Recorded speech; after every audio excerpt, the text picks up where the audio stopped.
Last night's elections were a bloodbath. There's no other way to put it. It's not the end of the story, though. It also is kind of expected. You know, the Democrats, they only have one place to put all their campaign money and attention right now. And the right was too busy talking about, Tucker Carlson and distracted on all these other things. The government shut down too. And the Democrats went to work, and they have a great machine at getting people out. But this was mostly blue state and blue city victories. We weren't able to turn against it. The Republicans are not strong enough. Welcome to Doug in Exile. This is where the patriots are.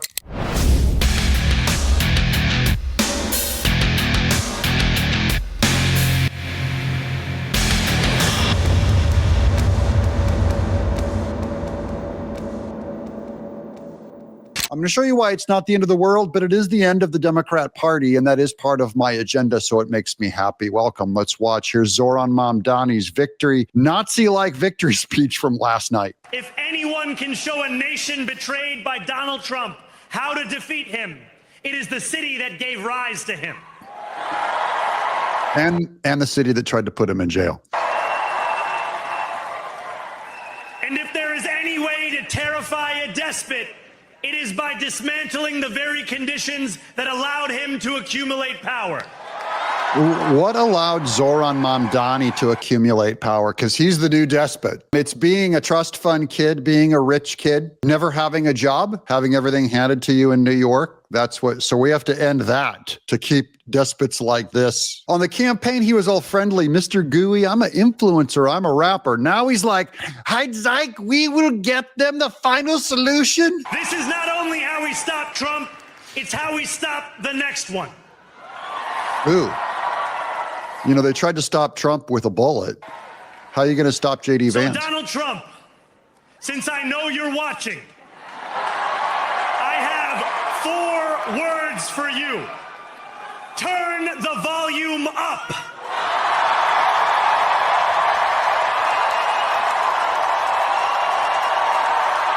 Oh, shh. New York, hi.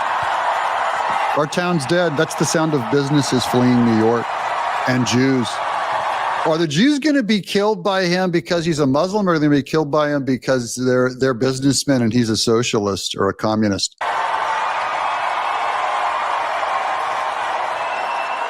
We will hold bad landlords to account because the Donald Trumps of our city have grown far too comfortable taking advantage of their tenants. Yeah, get those landlords. They take advantage of their tenants, responding to a market. Now, Van Jones says it's a missed opportunity that he went all Hitler on us in that speech. Now, Van Jones is a Democrat at CNN. I like hearing critiques from their side. I think he missed an opportunity. I think the Mamdani that we saw on the campaign trail, who was a lot more calm, who was a lot warmer, who was a lot more embracing, was not present in that speech. Yeah, I wasn't present in that speech because this is what Democrats do. They're all your neighbor and lovey-dovey and peace, no war, until they get into power. Then it's throw you in prison, end free speech, let in the illegals, not just tax the rich, it's tax the everyone, high inflation. Then they go full Hitler. You're a homophobe, you're a transphobe, you're Islamophobe. That's what happens when they get into power. When they're not in power, everyone's fine. When they're in power, there isn't even a democracy anymore. Certainly not a republic. And I think that Mamdani is the one you need to hear from tonight. There are a lot of people trying to figure out, can I get on this train with him or not? Is he going to include me? Is he going to be more of a class warrior, even in office? I think he missed a chance tonight to open up and bring more people into the tent. I think his tone was sharp. That's his tone is class warfare. He's a communist. Communists don't go, let's work with the other side. When they get in power, it is time to get out the hammer. Mamdani is set on fire. I don't know what he's going to do. He's going to try to do something radical. I don't know if he'll get away with it or not. But, if you're in New York, that's a scary guy. Here's Trump. We need to end the filibuster. And last night, it was, not expected to be a victory. It was very Democrat areas, but I don't think it was good for Republicans. I don't think it was good. I'm not sure it was good for anybody. But we had an interesting evening, and we learned a lot. And we're going to talk about that, and I'll say a few remarks, and then after that, I'll ask the press to leave.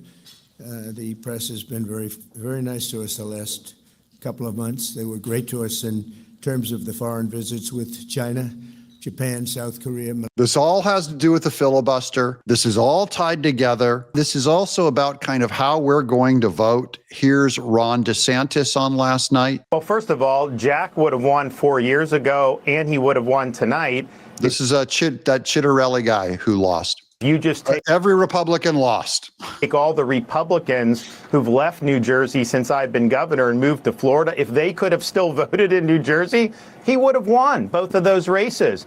Same thing with New York City, maybe not a Republican, but, Giuliani would not be able to win with this electorate the way it is now. Because what happens, Sean, is a leftist politician gets in, whether it's destroying a state like California, Illinois, New York, whether it's a city like New York City or Chicago. And the people that it tends to drive off are the center-right voters. And so when they leave, the resulting electorate is actually more liberal. That's how you go from Lori Lightfoot to Brandon Johnson in Chicago, which... Hey, I just noticed on these numbers, if you look at these numbers, I've given Sleestack, who I love, a lot of heat for not dropping out. If you combine his total with Cuomo's total, 41 and 7%, you only get to 48%, maybe 49%. It wouldn't have been enough to take out Mamdani. So I said yesterday, Sliwa should drop out. It wouldn't have been enough. Cuomo was the wrong guy to go against Mamdani. Is digging the hole deeper. That's why you've gone from 8 years at de Blasio, now leapfrogging here 4, to have Mamdani, who's even going to be worse. And what we found in Florida is, first of all, we're not asking for anyone to move. I mean, people have talked about putting a tariff on people moving in at this point because so many have done so. And I know a lot of people in Florida would think that would be necessary. But here's just the truth.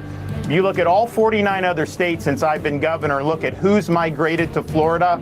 All 49 more Republicans have moved to Florida than Democrats. Vermont. That's why DeSantis is in a very good position politically. Here's Mila Joy. Everything Trump has done was done through executive orders. Everything will revert back when a Democrat gets into office. For permanent change, everything must be made a law through Congress. Terminate the filibuster. There's Trump with his terminate the filibuster is his new command. Now, who's giving him flack? Everyone's going to give Mike Johnson and Thune flack. But I'm going to give every Republican flack, including my buddy over here, who I love, John Kennedy. Me, I explained to him, I said, Mr. President, the job of a senator is not just to advance good ideas. The job of a senator is also to kill bad ideas. And how did he take your response? Well, like you would expect. Not happy? He wasn't unhappy. I mean, the president didn't yell or anything. Of course, he's never yelled at me. There's always a first time, But he's on the brink of yelling at him over the filibuster. Normal Republicans, normal politics as usual, they use the filibuster. It's a gentleman's weapon, and we're beyond gentleman politics now. The Democrats are going to end the filibuster as soon as they have the votes. I don't think Republicans will ever get the votes to overturn the filibuster within our own party. And that's a problem for Trump. He really needs, it's good tactic to end the filibuster. I'm sorry, filibuster's done. It's going away next time Democrats are in power, and Trump knows it, and he's wise to say it. That doesn't make him radical. It means the people that are still trying to hold on to the filibuster, believing it's a thing that's going to go forward in the future beyond any Democrat win, they're naive and they're practicing bad tactics. Trump has very good gut instincts and very good tactics. I think it's very important. We have to get the country open, and the way we're going to do it this afternoon is to terminate the filibuster. And it's possible you're not going to do that. And I'm going to go by your wishes. You're very smart people. We're good friends. But I think it's a tremendous mistake, really. It would be a tragic mistake, actually. It's time. It's time. If I thought they weren't going to approve, I'd sort of be with you. I'd be fine. I'd be neutral to with you. But knowing that they're going to pass it as soon as they get any semblance of control, they'll pass it first thing. Then it's like we have to do it first. And we have 2 years, and we'll end up with 2-3 years, and we'll have this country so perfect. We will have passed more legislation than any Congress and any group of senators or a group of congressmen and we will get it through. They'll send it to us. We'll send it to them. It'll be a beautiful machine. Otherwise, we're just going to sit around and argue with these people all day long. And for 3 years, it really is go time. I respect the prudence and the cooling saucer fashion of the Senate. They're cool down and deliberative, and you're playing last year's game. That's gone, guys. It's gone like the Democrat Party. Here's Scott Jennings. Scott? Oh, are you saying he wasn't the unifying voice of a generation that you predicted mere moments ago? Axe, where was the man that you predicted would not slice and dice the? Look, guys, he started his speech by quoting Eugene Debs, who ran for president of the United States 5 times as the Socialist Party of America candidate. He repeatedly attacked people in this. No, I know my socialists. I keep a close eye on them. I work here. So here's the thing. He went after everybody that he thinks is a problem. People who own things, people who have businesses. He said an interesting quote: no problem too large for government to solve.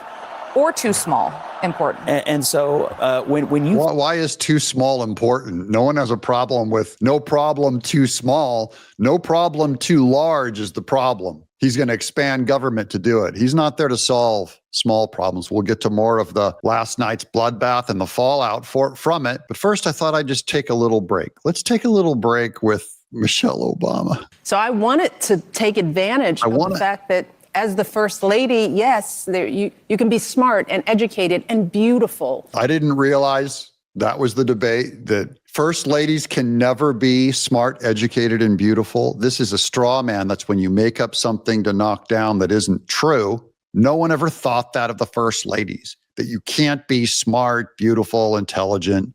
And sexy and interesting. Is Melania Trump sexy? The jury's still out. I didn't know the First Ladies couldn't be sexy. Interesting and all those things. And yes, you can be a black woman, a tall 5'11" black woman. Holy cow, I didn't know. There's no way. We're going to allow a tall black woman to be the vice president? What's wrong with these people? They didn't vote for Sears, Winsome Sears, over her opponent, Spanberger, some white lady. Was that, Barack Obama came out and voted against that female, black woman. I thought Barack Obama said that black men had a problem if they don't vote for Kamala Harris, the female black woman. Once again, they pretend to have a standard. They never mean it. Here's Michael Steele. Here's the side of the Republican Party, this Republican Party you cannot lose sight of.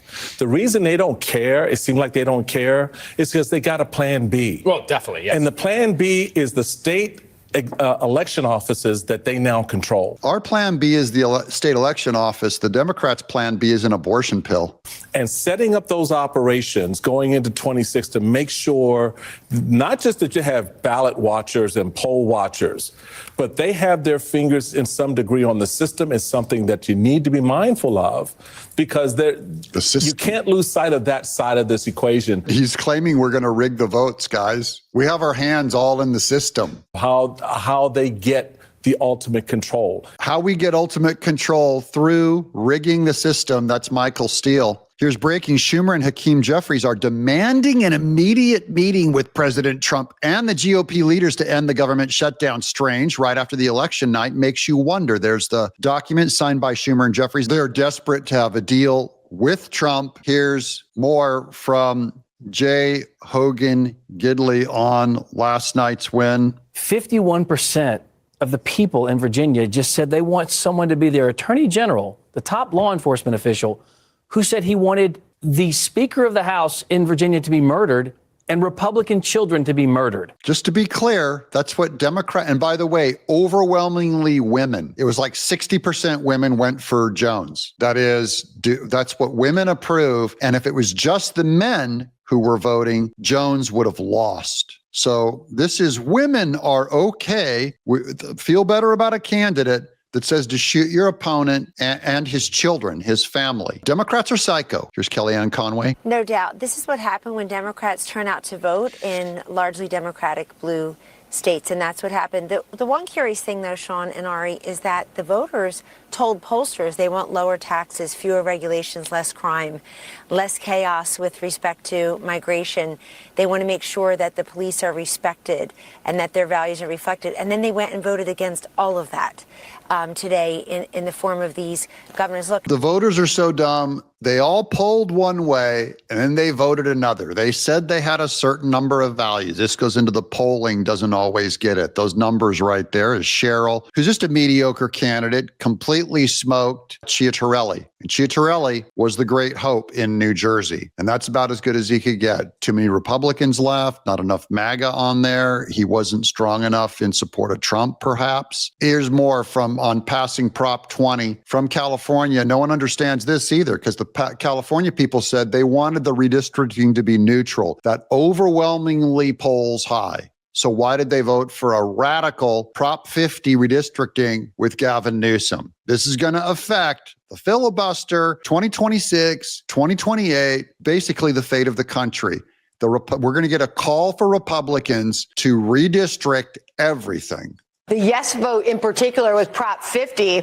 The reason voters said they voted yes on Prop 50, 82% of the case, 8 out of 10 voters say it was to counter the GOP changes, not because they saw it was the best way to draw those district lines. Now, it's just political is the only reason why they wanted the redistricting. That's 82% of the voters said that.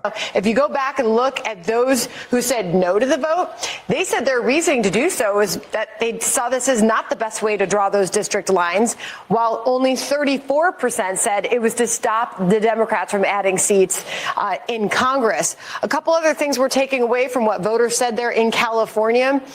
We asked the voters and how they would actually like to see these lines drawn.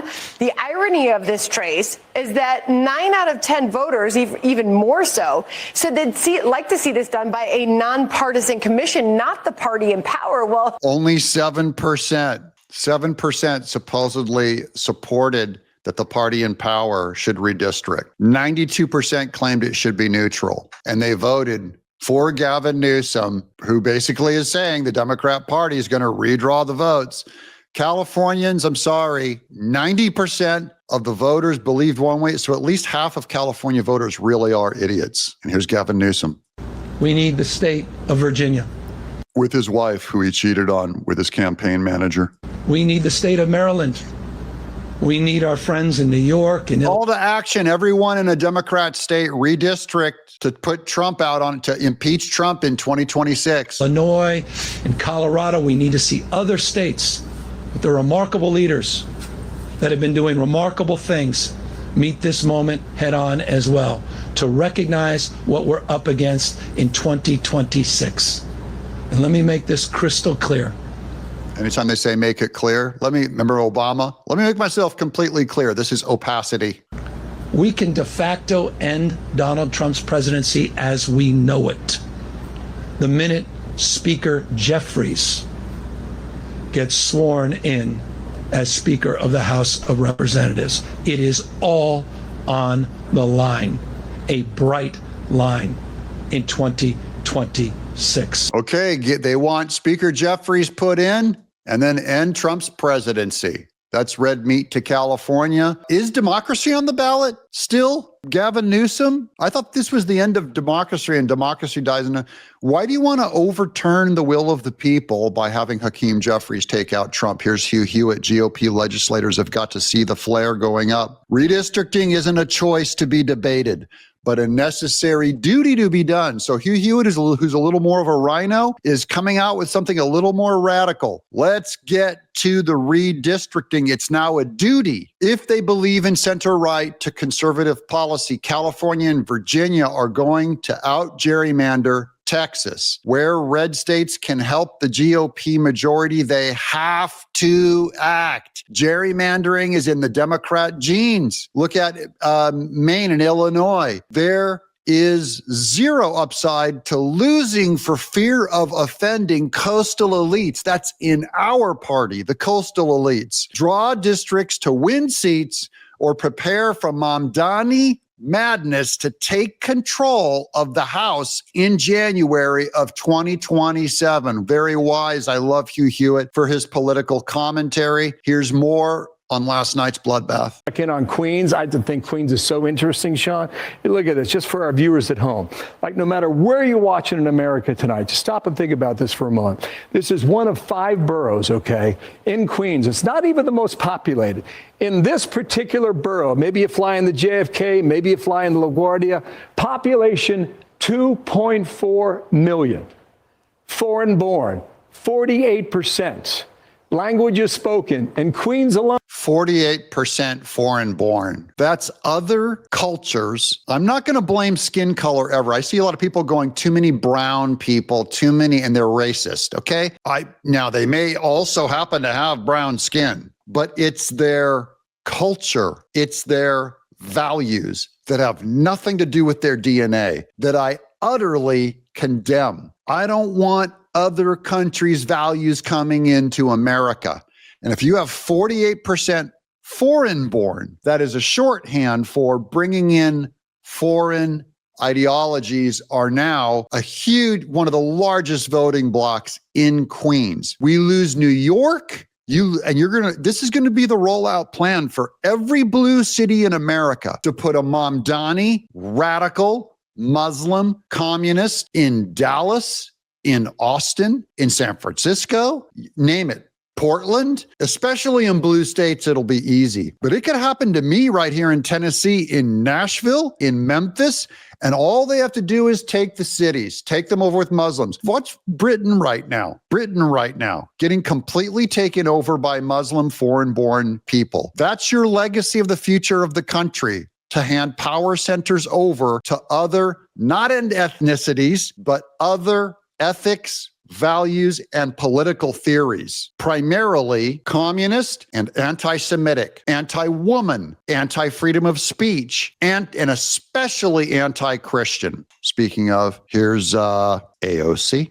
So many people who participated and were brought together by his campaign, because they were not just tasked with defeating a Republican. They were also tasked with defeating the old guard of the Democratic Party that essentially led us to many of the perils of this moment. Okay, this is AOC claiming victory over the old guard of the Democrat Party. I just want to bring you guys some comfort that I know that this is a bloodbath for the Republican Party, but this is the end of the old guard Chuck Schumer Democrat Party. Now, here's a prediction to give you on. It's not all bad news. Here's a little prediction. If Mamdani wins in New York City tonight, and he did, the odds of Republican Elise Stefanik being elected governor of New York next year increases dramatically. So we're going to run against Mamdani and Mamdaniism. Here's where it affects the odds. Democrats win the House of Representatives in 2026 jumps to 70% on Polymarket following last night's elections. I just want to show you this animation graphic. This is the Democrat Party up top here with what chance are the betting markets saying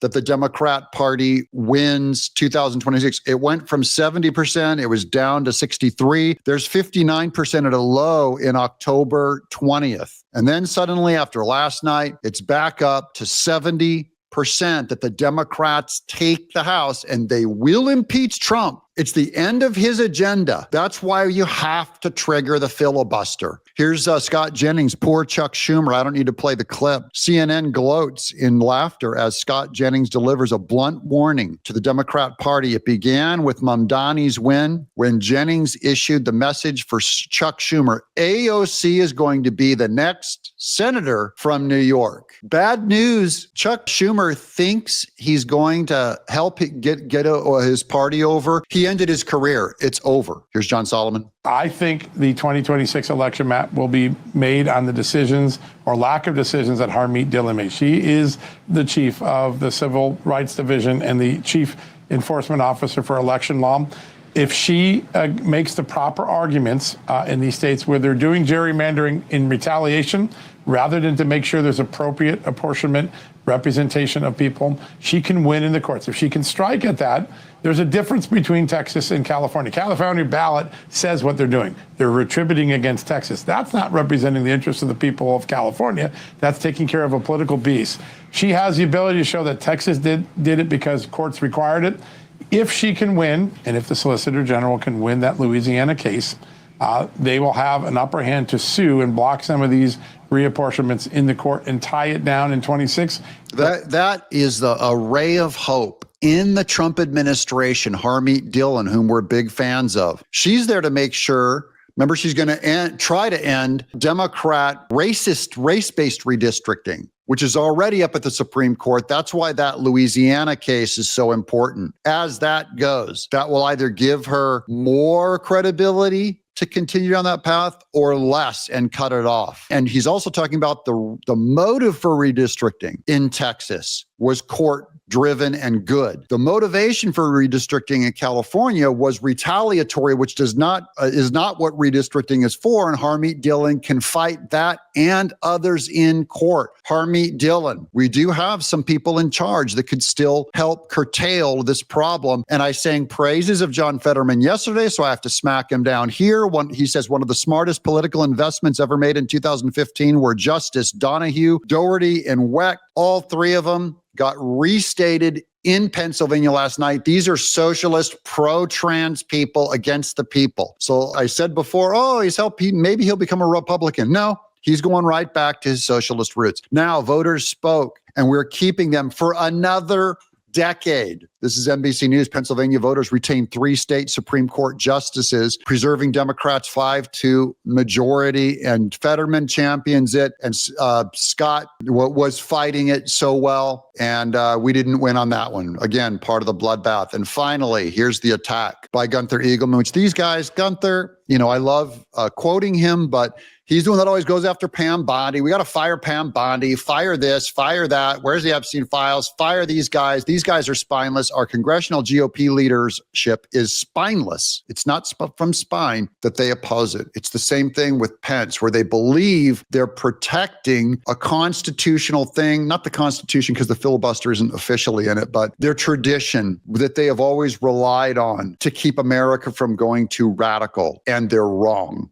there. Not spineless, wrong. Nuclear option. John Thune says Republicans don't have the support to eliminate the filibuster in the Senate. So that's why we need his leadership to create more support. Here's Speaker Mike Johnson opposes eliminating the Senate filibuster. These two guys, they're not bad guys, but the guy that I want to see crack is Mike Johnson, because he's closest to President Trump, and President Trump wins more by staying close to Mike Johnson rather than calling him names and tearing him down. Trump, Mike Johnson, they need to end the filibuster. I'd love to hear from you in the chat below. Don't forget to subscribe. That's how you say thank you. Don't miss out on a single episode of all the great news. I'm Doug in Exile.